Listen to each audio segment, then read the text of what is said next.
Welcome to NocBro Nation.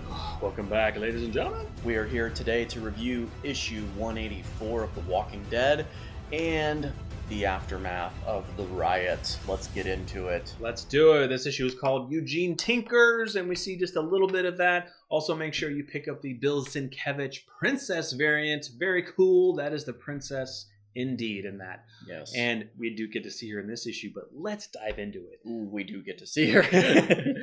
So yeah, we literally picked up where we left off, and that is Governor Milton and crew, along with our Lord and Savior, Rick Grimes, showing up to the Commonwealth with a full-on riot happening due to the death of a man at the hands of the Commonwealth soldiers. Yes. So Mercer is like, look, we've never had to deal with this any before. Follow my lead. And absolute mayhem. So these people are basically attacking Jerome, the Commonwealth soldier who escorted Michonne and Elodie back to the Commonwealth. And so Michonne wants to get in there and help Jerome because he is getting pummeled to death. She tries. They go after her because the people are like, you're protecting a murderer? They immediately go after her. But what was great is Jerome actually tried to protect Michonne. Yeah, you could make an argument that he probably saved her life. Yes, and I think he did die in that. And it certainly seems like that. Possible. We don't know. I think he did. I think he probably did. I would go with more of he did. Right. Just because of the look on his face, and he's laying lifeless on top of her. Yeah. So basically what he did is covered him, jumped over her, and basically used his body as a shield to stop, because they're slamming the beating. So that was really cool. That was cool. And then all of a sudden we see a guy and who's about to swing down, and we just see an axe properly thrown into his stick or whatever, and it's Mercer telling everyone to get in position. Rick comes to the aid of Michonne, and then all of a sudden, the Commonwealth soldiers fire their guns in the air, and Mercer's like, this stops now. Yeah, and immediately, like, the people's faces are just like, okay. Except for one, because the guy's like, they killed Anthony. That was the guy that the Commonwealth people killed. Yep. And Mercer immediately says, look, so you attacked an innocent woman and you started this? He's like, we're going to get to the bottom of this, but stand down or I will bury my axe in your skull. Yeah, and then he's like, okay. In your skull. Yeah. But the governor, she's like, look, you elected me to govern. I'm back. That's what I'm going to do. We're going to get things back the way they were, make everything go back to normal. She did an amazing speech. No. Go home for now, basically. We immediately cut to a double-paged panel of a brutally beat up Michonne. Great speech, though. Essentially, in this speech, what she is...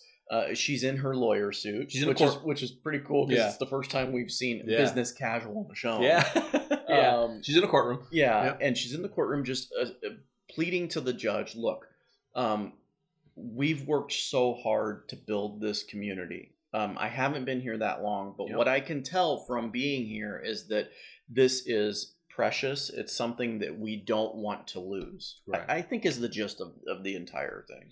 And so when she says like a man died in a terrible accident, she's talking about the Anthony who probably died. Yeah. So she's like, look, this was kind of like a big misunderstanding. It got way out of hand. Yeah, she does describe the situation. She describes the scene and everything. And she's like, I beg you, I implore you to drop the charges so that we can move on. So she's wanting to put things to bed. She is fighting for the soldier still. But what she's essentially saying is, look, this guy came up to one of the soldiers and attacked him because of a domestic dispute. Mm-hmm. But other soldiers who see their friend getting beat up came to his aid and protected him. Yeah. So, the judge says, I thank you for the speech. I'll, consider this in my ruling. And that was pretty much it. It's adjourned. And then Rick... Well, one of the other lawyers was like, can I speak again? Can I, almost like he wanted to object, right? And the judge is like, that's not how this works here. Yeah. Okay. Court is adjourned. Yeah. So Rick is talking with Michonne, and he was like, I have to ask. I was like, did you really believe everything that you said? Yeah. And Michonne's like, some of it. But Rick was like, I'm overwhelmed by the conviction in what you said. He was really impressed, but he kind of knew, she like basically, wasn't. Do you really believe what you're telling yourself? Right. But Michonne did go in to say, look, she's like, this place, having a Lodi back is almost like a godsend. She's like, I know, like, you haven't been here this long to see it, but it's an amazing place, and it's kind of like I wouldn't want to be anywhere else. Yeah, and she basically said, I'll sell my soul to keep it. Yeah, and she kind of says, I already have. Yeah. Kind of way. So this is where we see what Eugene is tinkering, and I honestly got so excited because, like, this is amazing. This could definitely work. It could work. I'm curious. Okay, so let's go into detail. Yeah. There is a broken down train. And Eugene essentially says, it's in good enough shape. I think I can get it repaired. And it would be a good way for not only shipping goods, but people. The distance between the two communities is too far. Commonwealth and Alexandria. Right. And it could be a way for us to commute back and forth between communities. Now the one thing that we do not know is, okay, how far are the train tracks away from Alexandria? You know what I'm saying? Like, so if they do go back and forth, what's the distance that they have to travel from the tracks to the community? You know what I'm saying? Yeah. So either way, but that's what he wants to do. He wants to kind of bring back a little bit. He wants to get a step closer back to civilization. Yeah. Is using these trains. My only worry, or not worry, but my only question is, how about fuel? Boom. Exactly. Because they mentioned about, clearing the tracks from walkers and stuff. But yeah, that's the biggest question. Fuel. Like, you're worried about walkers on a rail, but you need gas to fuel this thing. And look, let's be clear.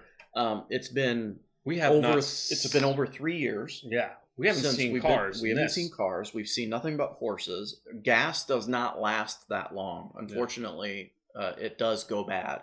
And I'm assuming that this train takes a little bit more than just your 87 octane. Yeah. It definitely does. So, yeah. But hey, look, Eugene is smart. Don't get me wrong. Eugene is smart. With the right goods and the Commonwealth being what it is. Not to mention they could probably go to an oil refinery or whatever. We don't know about the other communities of the Commonwealth. Yeah. They could have another community that's got a stash of fuel and oil and I don't know. Or there could be a way to understand how it's made and make it. I mean, look, the facilities and infrastructure are still there. It's just knowing and having the knowledge of doing it. Yeah. But he's like, this is something we have to do. Yep. So we get back with Pamela, and she is talking with Lance. Lance is very impressed by what Michonne was saying. So is Pamela, but she is very disappointed in Lance that he allowed this to happen. She put him in charge, and he allowed this to happen. So she's kind of she's disappointed. It wasn't a very long conversation because something caught her eye outside. Yeah, she's like, what the hell is going on? I thought this was funny. I thought it was awesome. It was great. Because it shows the differences between the leader, and what she was shocked about is she looks outside of her window and Rick is actually helping the community in the streets below where the riot occurred clean up after the riot. And others are too. I see Yumiko, there's Dwight, his girl, and she does come up and say, what the heck are you doing? And you should be, isn't there better things for you to do? We have people for this. Yeah. He's like, well, there's better things for you to do. And he's like, I don't, do you have anything else for me to do? I want to help out. Yeah. And again, it just goes to show the differences between being a leader and not, right? But the biggest thing is that Pamela starts to help. She starts to help too. Even you see a look on Mercer's face. I think she has to. Well, I think she has to, yeah. Because he's basically, in a way, not really showing her up, but kind of. Yeah. Because there's other people in the Commonwealth there, and if Rick is helping someone who has never been here before, and Pamela's not, they'll be like, Yeah. So she starts helping. Then we get to see the prick again, her son, and he's asking her mom, "What are you doing?" She's like, "I'm helping." I forgot his name. I forgot his name too, prick. And then that's what he says. He's like, "F that. I don't have to do this. We have other people for that." Yeah. And we get Dwighty boy now. Dwighty boy and his girl. And what's funny about this is, like, she's kind of saying, there's some colorful characters here, and we see that she looks up and there's people from Commonwealth up eating and not helping clean up. She's like, we're helping to clean up after their mess, And it's kind of like those are like the higher class people who are like, it we looks don't like clean they're up. dining in, a higher end restaurant that is above the town, looking Yeah. down on the town. And yeah, it's just interesting to see, you get to see now different signs of that upper class compared to the lower class. And she kind of makes a little call out to Whitey Boy saying we should do some cleanup. We should do some cleanup. Wink, wink. And I think they're about to have some fun. Did you get that? Or maybe that she's like, we could clean up this area and I think kind of take over. Not because she says it's kind of like, well, maybe we should clean it up after we get done cleaning it up. Oh, gotcha. Yeah. There's Bow Chicka Bow Wow. Yeah. Netflix and and speaking of Bow Chicka Bow Wow, the princess. The princess and Mercer are this was hilarious because we know the princess likes to talk. And after they have their fun, she's like, that was the best I ever had. Well, maybe you slept with a lot of people, right? I've slept with a lot of people too. And I'm sure you slept with a lot of people. Is this going to be a casual thing? Or like, are we going to have a relationship? Because I'm okay if it's a casual. I'm okay if it's casual. But if you want more, we can do more. I'd like that too.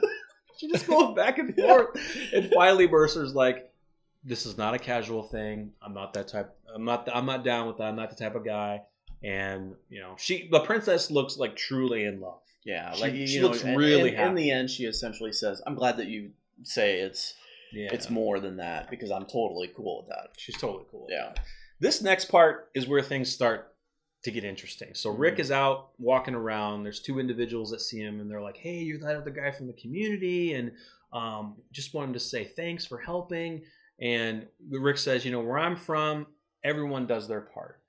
And then they said, "Hey, is there a spot at your community for two more?" And Rick's kind of like, "Well, I mean, Alexandria." He's like, "Alexandria leaves much to be desired. It's not extravagant like this, right?" Yeah. But the kicker is what the guy says afterwards.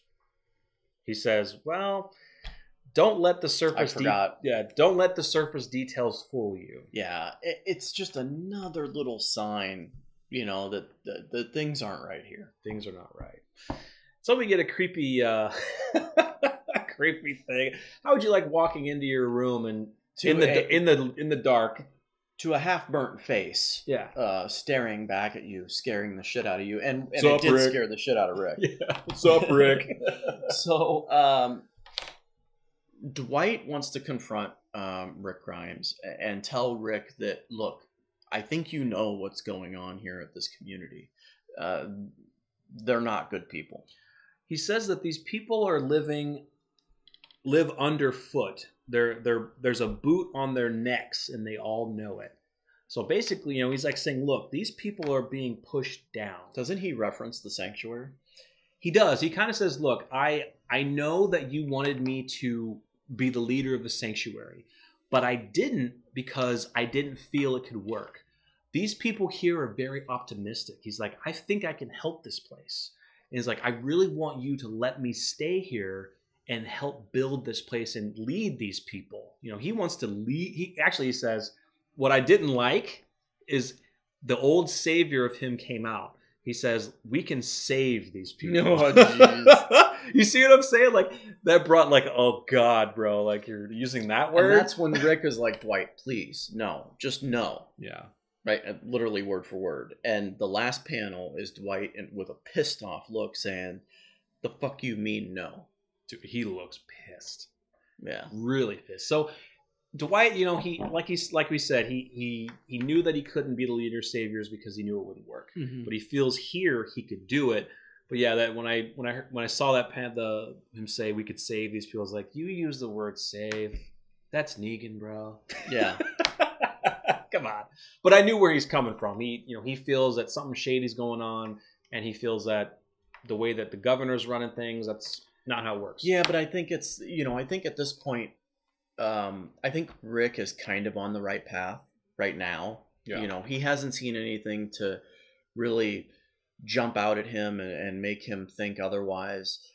He understands that they do things differently, but that just might be the way they do things. And it's not like a Negan pretty much saying you do it or I kill you type thing, right? Yeah. Or you provide shit to me or you don't get to live. Yeah.